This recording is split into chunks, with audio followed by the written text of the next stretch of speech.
This is Kentucky's Voice Radio, covering the latest state and local issues with Tom Fawbush, Bob Scott, and Jim Waters. Seems like forever since I've been sitting here, but it's not been that long, really. Just a couple of weeks, but glad to be with you, back with you today on Kentucky's Voice. We're here every day from 11 to noon, and if you've been tuning in with any consistency at all, you notice we've had some guest hosts and doing a great job, and we're going to keep that going so that we can offer you different personalities, different perspectives. Andrew Cooper-Ryder yesterday did a great job on his show. If you haven't seen that, go back and look at it on YouTube. Just type in WBNA TV 21, and you can watch yesterday's program. And you can see this program today. If you're hearing this on the radio live, which we're on live from 11 to noon every day, but you can also see us on Channel 21 this afternoon at 4 o'clock. You can catch this program, the video version of this program. It's a replay, a video replay this afternoon at 4 o'clock. And glad to have you. I hope you'll tune in and make that part of your day as well. It's only an hour, so it goes by really fast, too, as we found out here. I tell our guest host and I tell our guests this will go by fast, and I don't think everybody always believes me on that, but once you've done it, there's so much going on and so much to talk about on a conservative radio and TV talk show like this that we can't cover it all in an hour. But we're glad to have you with us, and we would like to hear what you think about what's happening, what we talk about on this program today, or maybe you have some concerns about another issue. Text us today, 502-571-0970 on the Kentucky's Voice text line. And eventually we'll be able to take some calls here, but we've gotten a lot of involvement on our text line, and I think it's a great way to engage. You can share your comments, and then we can use them as they fit into the program, depending on what we're talking about. And I'd love to hear from you on whatever you're thinking today, but especially on what we're talking about. I want to start out today by talking about a great analysis of Kentucky Governor Andy Beshear and his comments at the recent No Kings Town Hall. These comments were made last week in preparation for the so-called No Kings event protest on Saturday. And Governor Andy Beshear is trying to increase his liberal chops with the radical base of his party. But the great, talented, and nationally respected Peter Heck, in his publication, Not the Bee, titled "The Governor of Kentucky is Most Radically Authoritarian Moderate You'll Ever Meet."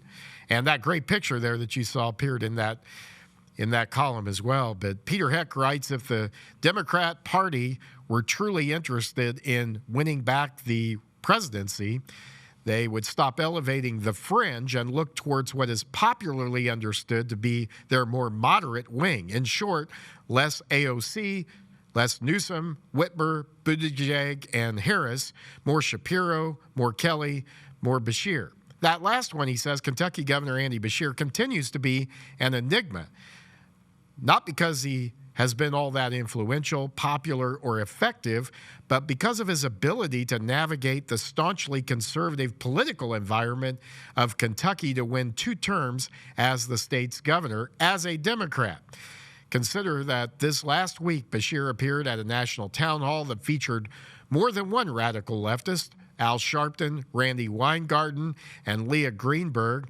They were all shrieking and squealing at a No Kings protest promotional event, and right there with them was the so-called moderate governor of Kentucky. For more than one of us here in the Midwest, Peter Heck writes, it's more than comical to see Beshear protesting against authoritarian leadership given his own record in the Bluegrass state. Just a few years ago, you would have found Governor Beshear more than happy to don his own royal crown as he bellowed one dictate after another from his throne in Frankfort. Those needing or wanting what he declared to be elective surgeries were denied. Children were denied the ability to attend school. Mass gatherings defined by Beshear's own arbitrary self-serving standards were forbidden. Prisoners that Beshear personally decided were, quote, medically at risk, end quote, were released back into the general population. Peter Heck writes, doing what even those governors considered further left wouldn't do, Beshear intentionally and specifically targeted the First Amendment rights of Christian churchgoers. Here's the headline from CNN. Kentucky will take down license plates of people attending Easter services and order them to quarantine. Talk about being tone deaf. I mean, at Easter time of all times to do this in Bible Belt state like Kentucky. The article said officials are aware of about 6 churches planning to hold in-person services. State Governor Andy Beshear said in the statement, the state police will record attendees' license plates and notify them it is a misdemeanor violation of orders issued by state health officials, the governor said. Quote, local health officials then will contact the people associated with those vehicles and require them to self-quarantine for 14 days. This is the only way we can ensure that your decision doesn't kill someone else, Beshear said. Of course, writes Peter Heck, Beshear added in an extra dose of spiritual shaming by telling Christians that daring to gather and worship their Savior on Easter was failing, quote, to love your neighbor, end quote. The Kentucky governor, he says, is far from the only public official who overstepped his authority during the COVID years and let the power go to his head. But Beshear is unique in that he is one of the only ones to have done so while still getting to prance around under the media bequeathed label of moderate while condemning others for acting like kings. I don't disagree, he said, that Beshear would be less destructive to the American way of life than someone like AOC or Buttigieg. But the fact that he's considered a moderate on the left today tells us all we need to know about the modern Democratic Party. That from the great Peter Heck in Not the Beat. Great publication, by the way. So I want to talk for a moment today here on this program about political hypocrisy. Governor Beshear's whole career has been about carefully crafting an image as a moderate Democrat who can win in red Kentucky, and yet he's hanging out with some of the most radical players possible. Randy Weingarten, who is a radical teachers union boss of the American Federation of Teachers, who came to Kentucky and campaigned with Beshear on October 15th against Amendment 2, which would have allowed public funds for private school education. They campaigned together at Consolidated Baptist Church in Lexington. Weingarten is accusing supporters of school choice. She accuses them of undermining democracy. Beshear echoed her, urging voters to reject the measure and consult public educators who, quote, he said, know the truth. Now, this wasn't just a policy disagreement. It was a high-profile alliance with a radical leftist, Randy Weingarten, whose rhetoric often veers into hyperbole. She's called school choice advocates extremists, and as I said, who oppose democracy. Beshear's decision to stand shoulder to shoulder with her signals comfort with her combative style, even as he publicly preaches unity. That's the problem with this guy. So let's hear some of the comments he made. Here's Beshear speaking at a so-called No Kings Town Hall event last week, urging Democrats to avoid extremism and welcome people back when Trump's policies overreach. I think people don't like extremism. And I don't think we have to qualify any side for that. But what we're seeing right now is most definitely extremism. We ought to be a nation of laws, a nation that tries to respect one another, a nation that tries to listen to different views, but certainly never goes to what we're seeing right now. And I hope a nation that believes that strength is not owning the other side or pushing someone down. So Andy Beshear's criticism of right-wing extremism while aligning with left-wing activists, that's a double standard, folks. He condemns radical behavior on the right, but embraces it on the left. It's radical for me, but not for thee posture. And it's the height of hypocrisy. And he stands on the stage with somebody like Randy Weingarten, who considers me to be an opponent of democracy because I favor giving parents in Kentucky the option of choosing the educational setting that best fits their child's needs. And she says that we're extremists who oppose democracy. And so Beshear campaigned with her against school choice, against education freedom, against reforms. against any change in the status quo, even though we're terribly failing our public schools students. And he also is on this, check out this picture of him and these other radicals with, including Leah Greenberg, who is co-founder of Indivisible. It's a key figure in Beshear's orbit. Check that out, who is nothing, if at all, if not a radical. She called Trump's immigration policies, quote, a fascist blueprint, and urged supporters to resist at every turn. She has made other radical comments like, we don't know how bad it's going to get, how fast. We should expect the Trump administration is stocked with people who want to retaliate against their enemies. It's fear-mongering. It's stoking division.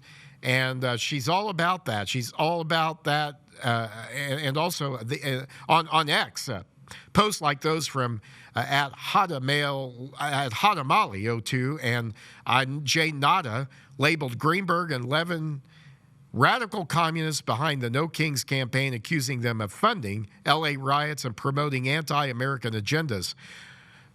So Greenberg's statements, particularly her calls to resist and her warnings of retaliation, they're seen by conservatives as inflammatory, contrasting sharply with Beshear's public calls for unity. But then again, his willingness to align with her suggests he's actually comfortable with her rhetoric when it suits his political goals. So here's Beshear speaking of a so-called No Kings town hall event last week, urging Democrats to avoid extremism, and yet standing with those who are among the most extreme. And by the way, Andy Beshear is wants unity as long as everybody agrees with him. I might talk a little more about that coming up on the other side in our next segment here on Kentucky's Voice. Don't go away as we talk about radical for me, but not thee.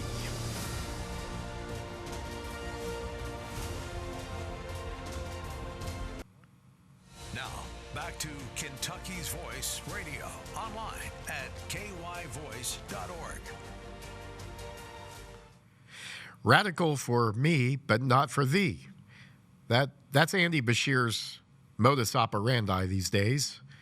He wants to build his creds with the left wing of his party, the Democratic Party, so that he can run for higher office. He's a very ambitious man, very political person, very partisan person, despite his all-shucks moderate persona, which he has carefully crafted.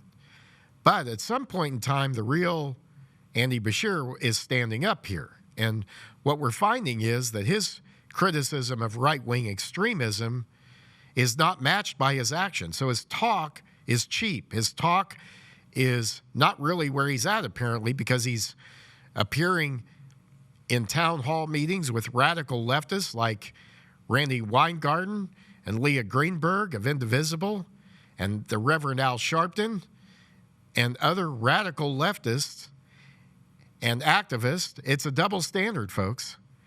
He condemns radical behavior on the right, but embraces it on the left. And this is radical for me, but not for thee posture that defines his hypocrisy. Let me tell you something. Andy Beshear comes off in these scripted appearances as kind of an all-shucks moderate. Oh, Lucy, isn't he a nice guy? Kind of a moderate, reasonable guy. But he is not reasonable with those who disagree with him. If you happen to have a different view about school choice, about our state, about who should get the credit, about policies, on and on, Andy Beshear is not reasonable. He doesn't exude the same call for unity with those who disagree with him. I mean, how is it reasonable to accuse Kentucky families who want choices for their children as seeking to destroy public education, or, as Randy Weingarten said, being opposed to democracy? How is it moderate to pick and choose which companies are essential and which are not during a pandemic? How is it reasonable to allow the bars and questionable establishments to remain open and shut down churches, shut down small mom and pop businesses, destroy businesses? Those who criticize Trump for his overreach, I think if you don't do the same thing for Beshear, you're just as hypocritical as he is. Andy Beshear's alliances with figures like Greenberg, whose radical rhetoric fuels division, and his selective criticism of extremism shows he's more interested in national applause, the applause of national progressives, than he is advancing, advocating, supporting Kentucky's conservative values. His COVID overreach shows that, I think, as much as anything. It really, I think, only deepens the contradiction. So he can talk about how he's moderate. He can talk about unity. Talk is cheap. Talk is cheap with Andy Beshear. He is not walking the walk. 502-571-0970. Love to hear what you think about this, and we'll get to these texts in a moment. But I want to switch gears for a minute here and talk about how some of Kentucky's own in Washington, folks like Congressman Thomas Massie, Senator Rand Paul, Senator Mitch McConnell, are pushing back on President Donald Trump's policy. It's making for some interesting debate and some conjecture about where all this is going to go. Are these folks standing up for Kentucky, or are they poking the bear and risking our state standing with the White House? Thomas Massie on the floor of the U.S. House recently talking about the big, beautiful reconciliation bill. Go with that clip. Well, I'd love to stand here and tell the American people, we can cut your taxes and we can increase spending and everything's going to be just fine. But I can't do that because I'm here to deliver a dose of reality. This bill dramatically increases deficits in the near term, but promises our government will be fiscally responsible 5 years from now. Where have we heard that before? How do you bind a future Congress to these promises? This bill is a debt bomb ticking. Mr. Speaker, we're not rearranging deck chairs on the Titanic tonight. We're putting coal in the boiler and setting a course for the iceberg. If something is beautiful, you don't do it after midnight. So these three, Congressman Massie, Senators McConnell and Paul, have been dubbed the Bluegrass Resistance by some media outlets, national media outlets, for their vocal pushback on Trump's agenda. What are the policies that they're opposing? Well, the big one is tariffs, the big divide, if you will. Trump's tariffs, 25% on Canadian goods, 10% on most trading partners, up to 60% on some imports. They're all part of his economic plan. They're all things he said he was going to do if he was elected. He is doing what he said he would do. He says they'll protect American jobs, bring in revenue. But Massie, Paul, and McConnell are disagreeing. Rand Paul calls tariffs simply taxes that hit American families with higher prices on everything from groceries to bourbon. Here's Senator Paul talking about the impact of tariffs on Kentucky. Very good conversation with the president this week about tariffs. He did most of the talking, and we don't agree exactly on the outcome. But when I come home to Kentucky, I talk to the Farm Bureau, which is opposed to the tariffs. I talk to the bourbon industry, which is opposed to the tariffs. I talk to the cargo companies, UPS, DHL, all of their pilots are opposed to it. I talk to the hardwood floor people. I talk to the people selling houses, building houses. I have no organized business interest in Kentucky for the tariffs. So I think it's worth the discussion, and it's worth people remembering that the Republicans used to be for lower taxes. Tariffs are a tax. So if you raise taxes on the private sector, that's not good for the private sector. So here's the million-dollar question. Are Massie and Paul still on Team Trump, or are they going rogue? We might say it's complicated in some respects, but look, both these guys, they're libertarian-leaning conservatives. They've praised Trump at times. I think people tend to forget that when these disagreements come up, so let's have an overall perspective here. Paul, he really cheered Trump's picks, for example, for shrinking the federal workforce, saying, Dios mío, what courage. Massie, despite primary threats from Trump, has said that Trump's attacks are more for show than personal. They even had a cordial chat in a caucus meeting. Both align with Trump on many issues, deregulation, Second Amendment rights. But their principles, low taxes, free markets, limited government, they're going to clash on some issues like tariffs, like big spending bills. So, yes, they generally support Trump. And after having some conversations on this with folks who know what's going on, I'm convinced that they do. There's lots of support for Donald Trump there, but they're not afraid to break ranks and publicly even. And I think that's been where the story is, that they're willing to say some things publicly about their disagreements. See, I don't think that's unhealthy. I think that's a good idea. I think it's healthy to have these debates. I mean, go back to the founding of our country. How did the Constitution come about? How did the Bill of Rights come about? How did the Declaration of Independence be written? It came out of lots of disagreement, lots of discussion. And the media, the national media in particular, they don't really have that historic perspective. And I think we have to keep that as conservatives, to understand that disagreements don't have to be a bad thing. They're not necessarily unhealthy.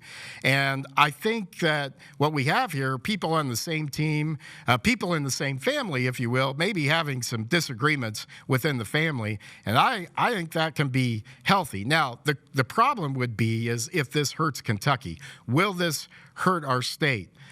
Does Trump see Kentucky in a negative light because of this? And here's the good news is I don't think so at all, because Kentucky was one of his strongest states, has been one of his strongest states in really all three elections that he has run in. One he lost, of course, but the two he won, we had some of the highest percentages of votes for Donald Trump of any state in America. I think Indiana might have been next. But look, Trump knows this, and this is a big deal with him. This is probably going to trump, pardon the pun here, but this is probably going to trump any specific policy disagreement that he might have with some of our congressional delegation. And look, I think that we have to be careful when we talk about tariffs to understand that there's going to be consequences. Now, maybe they're short term, and maybe in the long term they bring great benefit. There's not the history doesn't really say that. So these are legitimate, healthy disagreements. There's a lot these guys agree on too, though. Let's not forget that. And I think Team Trump is stronger than ever. And we'll talk more about that coming up here on Kentucky's Voice. Stay with us here. Thanks for joining us today. 502-571-0970. Let us know what you think on the Kentucky's Voice text line. Stay with us. Now, back to Kentucky's Voice Radio. Online Can you go ahead? kyvoice.org. All right, Jim Waters back here with you on Kentucky's Voice Radio, 502-571-0970. Does the disagreement between Kentucky's congressional delegation and Trump on issues, does it hurt our state? I don't think so, and I think Senator McConnell really kind of captured this in some comments he made, actually at an event around the election, but I thought it was really good, the tone that he had. And I want to play this clip of Senator McConnell talking about Trump and conservatives and all Republicans agreeing on what matters most. Go ahead with that. Donald Trump has backed things like some of his signature policies have included, the wall on the Mexican border, mass deportations, birtherism. Are you worried at all that he is doing to the Republican Party now what Goldwater did to the Republican Party by voting against the Civil Rights Act? No, I don't think so. He said some things that I certainly disagree with, and you listed several of them right there. But the presidency is bigger than simply the president. It's the Congress, it's the people you have to work with, it's the policies that have been in place. I think more important is looking at the Republican platform here at the convention, which is very similar to the last Republican platform. We haven't changed America's right of center party. We are America's conservative party. The Democrats are America's liberal party. Donald Trump may differ from time to time on some of those issues, but fundamentally, if he's elected, this will be a right of center administration. And he's right. And I'm joined by my co-host, Tom Fawbush. And Tom, thanks for popping in here. Let's talk. I know we've been concerned about this, and I think it's a good time to have a little group discussion about this. I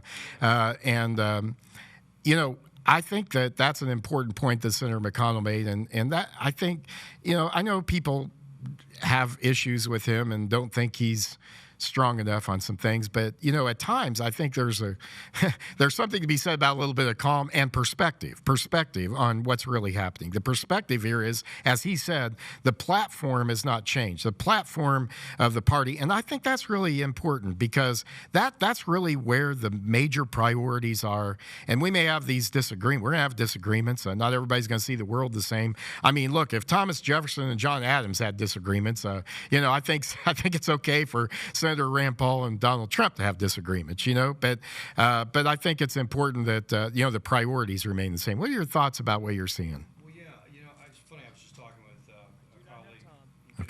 Okay. Well, we'll get this for the last segment, but I just think that, look, let's keep a proper perspective on this. And, you know, I tell you what, elections have consequences, okay, and they can be both positive and negative. Elections, the positive upside of this is here that Trump has such strong support in our state that these minor, you know, skirmishes don't really, they're really minor, okay, in the overall perspective, and they're not permanent; they're ongoing because, you know, the tariff policy. You know, as Donald Trump has said, this is to get people to the table. This is to get nations to the table, to negotiate, to get a better deal for America. And I think once we see that happen, I think you're going to see some backing away of some of the really more consequential tariff policies because they're not meant for long-term policies, but they're meant to right the ship, to level the playing ground, if you will, and to make sure that America gets the best deal that we can get. And that's the purpose of these. So that's a different thing than talking about, you know, like whether we're pro-life or not, right? That's a major platform plank in our platform.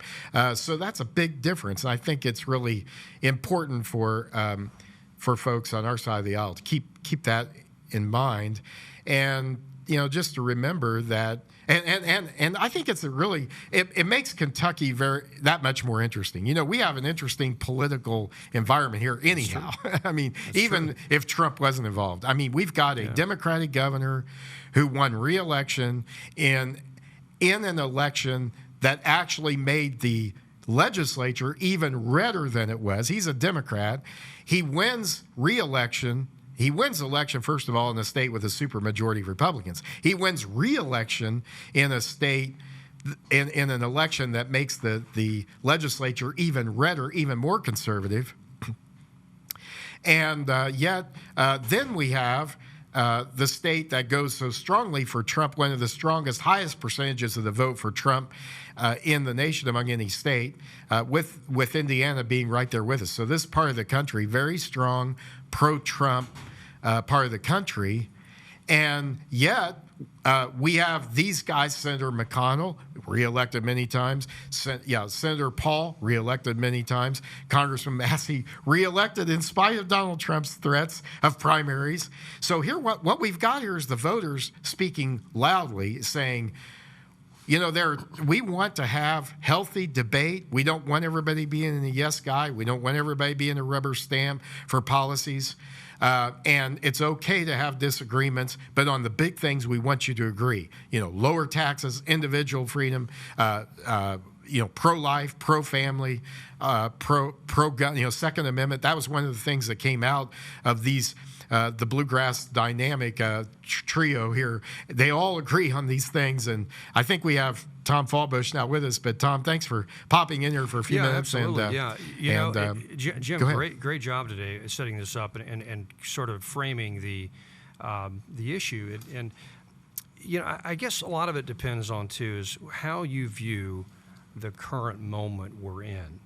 And so I was just speaking with our colleague Andrew Cooper-Ryder earlier today and about this, and he was describing it this way. He goes, you know, I think, you know, Rand Paul and Thomas Massey and a lot of these libertarians, like, you know, they see this this crisis, this financial crisis, coming at us like a train, like a freight train.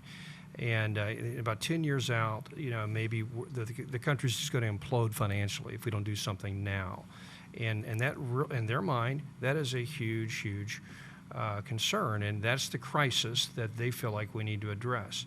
On the other hand, I think you see those in the MAGA movement, and myself included, that we see ourselves in a crisis now. We're sort of in a Victor Davis Hanson will say this a lot. We're in a counter-revolutionary moment right now, and so we've literally have gone through a cultural revolution in the country on social issues and even economic issues, and just the burden of the federal government and the deep state and all this.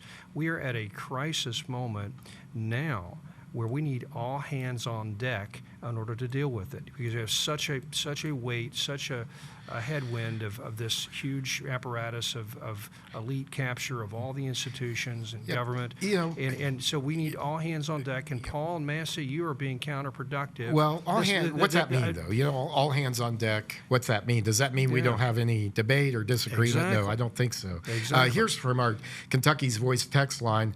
I'm not sure why, said the texter, but it needs to be noted that Kentucky has had only 2 Republican governors since 1975, Ernie Fletcher and Matt Bevin. That's another point about how red. And let me ask you this, Tom Fawbush, and I appreciate where you're coming from. I think, though, that we have to be.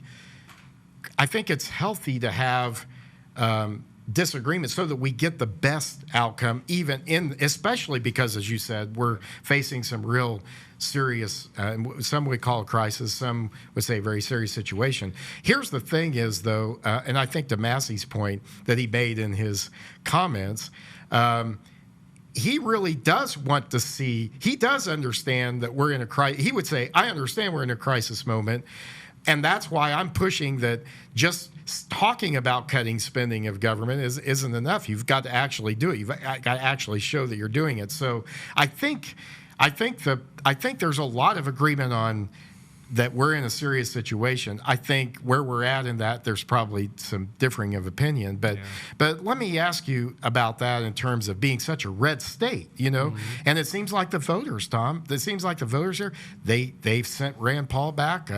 They've reelected Congressman Massey, and yet they're going very strongly for Donald Trump in all 3 campaigns. What do you make of that? I don't know. I think Kentucky generally has a good conservative instinct, and these men, Massey and Paul and Trump, all generally, in a big picture, represent conservative values, and in the way it's portrayed now under the MAGA sort of umbrella, and so. And so I think I am this way. I'm surprised at this disagreement at this juncture, because I think a lot of it is just tactical moves to make a point, and these are just ways for the libertarian perspective within the Republican Party and within the MAGA movement to have its voice heard. And I think that's what Massey and Paul are doing. But they're using the power of their vote to leverage that. But I don't think cutting government spending is necessarily an exclusively libertarian point of view. It's not. I don't think cutting taxes is, and there's been a lot of agreement, though. That's a good point. There's been a lot of agreement.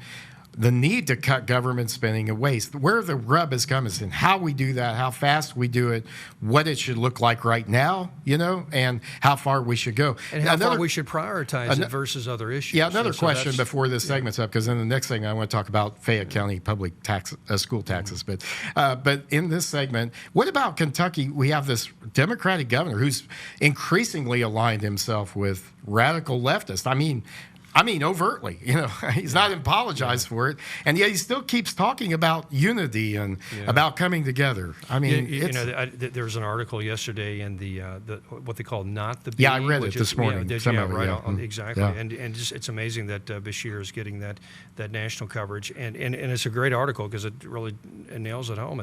Listen, you're dealing with a faux moderate here. You're dealing with somebody that's portraying themselves as a moderate, but his actions have shown the opposite, and so.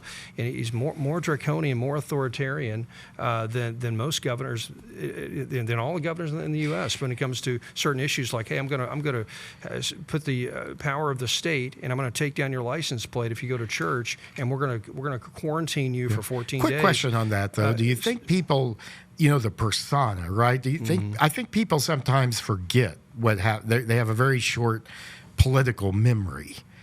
here, about what's happened. And that might be part of the problem. Do you think COVID justified those actions in a lot of people's minds? In people's minds. I'm not saying I believe that, but I think. Maybe in some people's minds. But now we look back on COVID and realize that maybe we've overreacted a bit on some of the how we act. We shouldn't have shut the country down for a year. Well, isn't it ironic here? You've got Beshear talking at a No Kings rally. That's right. And no one he acted overreached like his power more than he did. That's the exactly boundaries. right. Yeah. Yes, he did that. Well, thank you, Tom Fawbush, for staying in here. I appreciate that. Absolutely. This segment, great segment. Thanks for joining us here on Kentucky's Voice. Coming up, the Fayette County Public Schools are going to be audited, and our state auditor has decided that's a good move, and it's going to be interesting to see what happens. But we need to talk about why that needs to happen briefly, because we've been following this here on Kentucky's Voice Radio. Stay with us.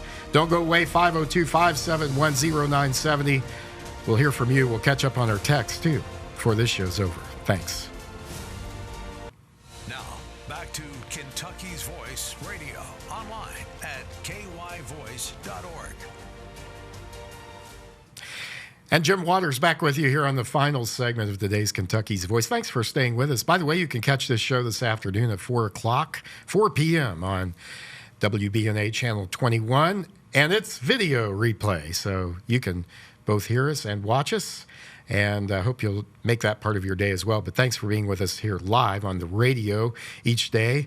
And, Tom Fawbush being an old radio guy, well, not old, but I've been around for a while. I'm both old and a radio guy, so yeah, I'll go with that. I started when I was a teenager, but That's right. Anyhow, it's great to have. It's great to have us on both, really, the radio and the TV. And that is right. I know this is and social media. And we're on social YouTube. media, Yeah, we're YouTube, we're ramping that up and really giving that some intentional focus as well. Which when you start doing that with the good content, and Andrew Cooper show yesterday, great show with Representative Josh Callaway, and folks, what we're trying to do here is bring different personalities, different perspectives. I think it's healthy. Yeah. Again, please understand, we're not all going to say everything the same way. It's not all going to be the same. Right. And that's going to make it interesting. Tune in every day because you don't know exactly what's going to happen. But this off of our Kentucky's Voice text line, 502-571-0970. Texter was asking us to repeat where you can find the article on Beshear. And it's a great article by Heck. I've got his first name somewhere here, but anyhow, Heck is the last name. Just type that in. Not the Bee. Great publication. Not the Bee. If you've heard of the Babylon Bee, Not the Bee is really, I love what they're doing. Yeah, sort of a parallel publication they do online that's more of a newspaper, sort of an online newspaper of impact. So, yeah. I love it. Well, a couple of weeks ago, we discussed the vote taken by the Fayette County Public Schools Board of Education, which has done their fair share of getting into taxpayers' pockets and grabbing everything they can over the past decade. This is a school district that spends $24,000 per pupil. Only 1 in 3 of their students can read proficiently. Fewer than that can do math. Their low-income minority students are being left behind, almost 90% in some cases. But here they are, back again, voting for another tax increase. A few weeks ago, the Fayette County Public Schools voted to raise, get this now, not the property tax, which is within their purview, but the occupational tax. Now, you got to understand how egregious this really is. Even the left is saying this is egregious. Now, if you're talking about tax increase for public schools and the left is saying, this is not going to fly, you know that it's bad and it's wrong. And that's what's happened in Lexington. The occupational tax, let me explain what that is. That is a tax on everyone who works in a county, even if they don't live there. This is the most unconstitutional tax that I have ever seen or heard of. As far as I know, Tom, no one has challenged the constitutionality of this, and maybe it's time to challenge. Because think about that, folks. Why did this Why did this representative republic begin? What was one of the major factors in the beginning of this republic? And I'm sorry, at that time, it wasn't social issues. It was taxation without representation. And when I work in an area and I'm taxed and I don't have any say in who's elected and how those taxes are decided, that's taxation without representation. If it's not, please tell me what it is. Please enlighten me, all of you leftists out there who Maybe are it's listening time to for the a show. tea party in Lexington, or maybe make it a bourbon party. Yeah, exactly. Pour all our bourbon out. Well, anyhow, so here's the rub on this. Since they did this, first of all, there was a 3-2 vote to recommend to the Fayette County government, which on an occupational tax, there's an extra layer of protection. Everybody say, thank God for this, that there's an extra layer of protection for taxpayers, that the Fayette County government has to vote on this. The county government has to approve this. Well, the coverage of this, they had a school board member in there saying, well, the Fayette County government's just going to rubber stamp this. And that's what they said. They actually said that. Can you believe that? They actually said that. Well, they didn't. As a matter of fact, the Fayette County government did not rubber stamp this. But this came after a series of I think, things that happened that I want to point out here because we've been following this a little bit on this show. Now, the Fayette County Board of Education never misses an opportunity to propose or to raise taxes for people in that district. They never talk about the performance of the district. They never focus on how the dollars are being spent. It's just, we need more money, give us more money. 2018-19, there was another egregious tax, which I railed about on the radio. Unfortunately, this show wasn't on the air at that time, but I was in Lexington railing about it. But it was are you ready for this? A special property tax levy for safety. This was to put funds for metal detectors, for increased safety features in the schools. And this tax was approved by the Fayette County School Board at 13.2. This was going to raise over $13 million from the citizens there, even though the needs would be met after only a couple of years. But there again, how many taxes do you know, local, state, federal, otherwise, that have ever gone away after they were enacted? Very few. Very few. And now the residents of Lexington are still paying that safety tax 7 years later, and then in 2020 and 2021 and 22. Now, this is only 2 years after that tax. There was a property tax rate increase where they increased property taxes by as much as they could, a 4% increase, $11.5 million additional dollars per year. So that means since that time, there's been 40-some million additional dollars come into the coffers of the Fayette County Public Schools. And they, you know why they did 4%? Because anything above that, they have to go to the folks. They have to go to the voters, and they know that the voters are not going to approve. The voters are saying we are taxed enough already, not just in general, but by the public schools, and we're tired of it. We're frustrated about it. So here they come again now with a proposal to raise the occupational tax rate in this county. Now, the Lexington Herald leader, Linda Blackford, who it's just like a miracle, okay? It's when I saw this, Tom Fawbush, I believe in miracles. I believed in him before this, but I really believe in him now. When you get the columnist for the leftist Lexington Herald leader writing with a headline that says FCPS payroll tax debacle, definitely illegal and incredibly stupid. You know, it's a great day in conservative Kentucky when that happens. And Linda Blackford I was so pleased with this, but let me tell you, let me read a couple of things they said here. She said, the astounding defeat of school vouchers last year was a huge celebration of public education. That's her leftist views coming out. But she said, and this is very good, it was not a carte blanche for any school board to sneak through a tax hike that would raise, are you ready for this? Twice as much money as they need to fill a $16 million budget shortfall. Wow. Even if they had the law on their side, which they did not, who thought ramming through a tax hike with a fiscal court would be a good idea? Yeah. And even with all the outcry, they've now decided to do the thing properly with public notice. Well, that's a little bit too late on that. But let me read the end of this. She said now on June...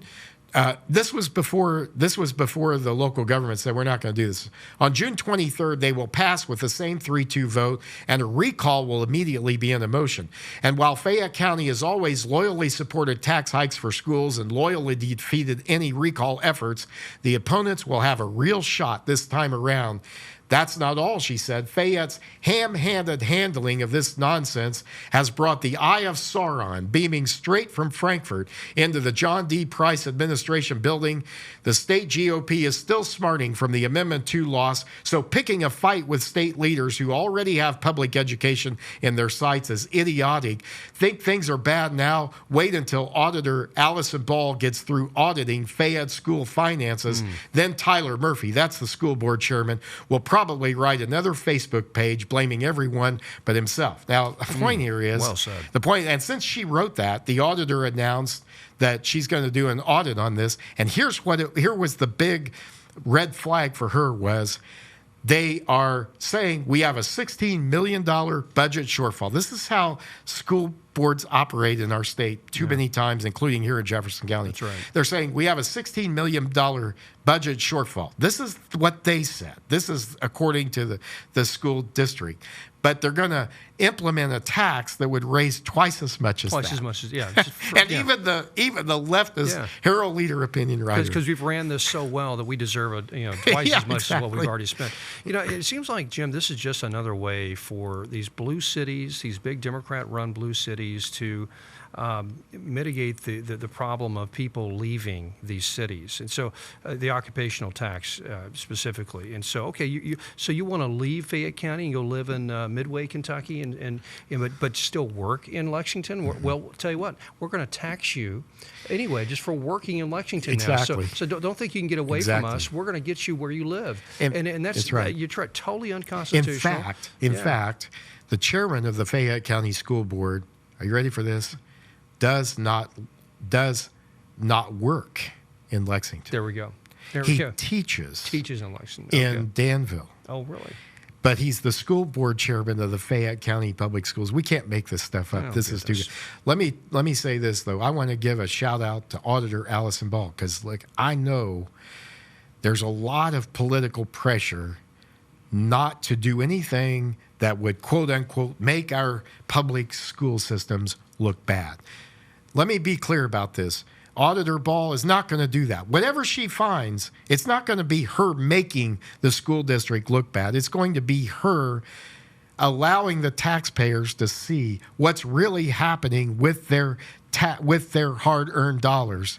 And this school district, it's past time, and I think this is a wake-up call for the Fayette County Public Schools to stop playing fast and loose with taxpayer dollars. I mean, their superintendent up there is being paid as much as the Jefferson County Public School superintendent is.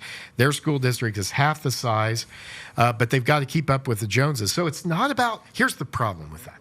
It's not about improving education for students. It's not about doing money a is better not the job. solution. It's not money is not the solution. Yeah. It's not. And there's no example at all where throwing more money at this is going to fix it, especially when the resources that taxpayers have already provided have not been spent in a way that brings better results. Exactly it has not happened. It hasn't happened. We need competition. We need competition in education, and that's coming. That is coming. And it's coming. It's going to be here. It's only a question of if, not when. It's going to happen, folks. Great show today. Thanks for joining us, and we encourage you to tune in this afternoon at 4 o'clock. Watch this again. Stay with us each weekday here on Kentucky's Voice, 11 to noon. Jim Waters, thanks again. Have a great rest of the week, everyone. It's Hump Day. Good news. It's all downhill from here, so don't despair. It's a good day. But glad to have you with us, and keep joining us each weekday here at 11 o'clock on Kentucky's Voice.